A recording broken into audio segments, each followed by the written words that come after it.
మోసం చేస్తూనే వచ్చారు. ఇక నిన్న వారి మాటల్లో చూసాము, మేనిఫెస్టోనంట హెలికాప్టర్లో చదువుకుంటూ వచ్చాడంట.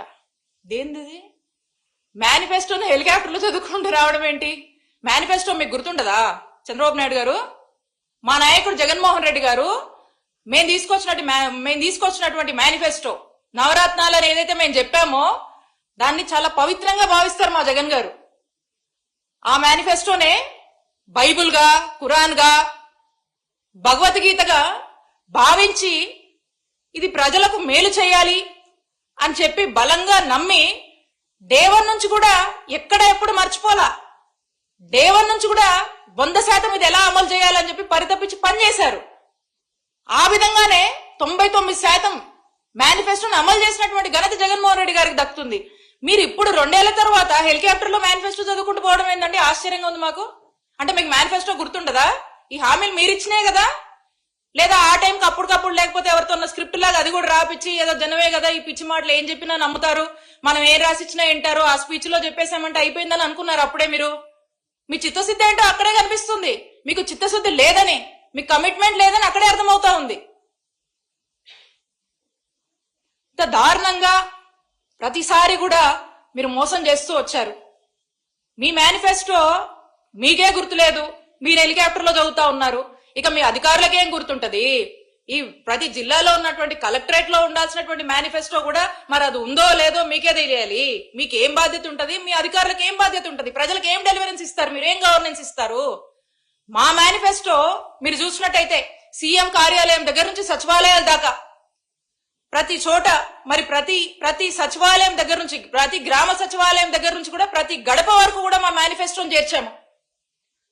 ప్రతి గడపకు ప్రజాప్రతినిధులు వెళ్ళి మీకు ఈ పథకాలు వచ్చాయా అని చెప్పేసి, ఆ పథకాలు వచ్చాయా, మీకు ఇంకేమైనా ఇబ్బందులు ఉన్నాయని చెప్పి మేము ఇంటింటికి వెళ్ళి కూడా గడప గడప మన ప్రభుత్వం అని చెప్పి వెళ్ళి ఇబ్బందులున్నా తెలుసుకున్నాం. మేనిఫెస్టో అమలైందో లేదో మేము చెక్ చేసుకున్నాము, మేము ఫీడ్బ్యాక్ తీసుకున్నాము. మేము అధికారంలో ఉన్నప్పుడు మీరు ఇప్పటికీ మీకు మేనిఫెస్టో గుర్తులేదు, మీరు ఇవ్వాల్సిన వాటి మీద మీకు బాధ్యత లేదు, మీకు కమిట్మెంట్ లేదని స్పష్టంగా ప్రూవ్ అయ్యింది మీ మాటల్లోనే. ఇక ఈ కూటమి 2 ఏళ్ల పాలనలో మొట్టమొదటిగా మనం చూసాము, బాధితులు ఎవరంటే మహిళలే, ఎక్కువగా నష్టపోయింది ఎవరంటే మహిళలే. చంద్రబాబు నాయుడు గారు వెన్పోటుకు బలైంది ఎవరంటే కూడా మహిళలే, డెఫినెట్లీ మహిళలే. ఎందుకంటే ఎన్నికల సమయంలో ఆడబిడ్డ నిధని చెప్పారు, ఉచిత గ్యాస్ సిలిండర్లు అన్నారు, ఉచిత బస్సు అన్నారు, తల్లికి వందనం అన్నారు. ఇక ఇలా ఎన్నో రకాల హామీలు మహిళలకు సంబంధించి పెన్షన్స్ అని కూడా చెప్పారు.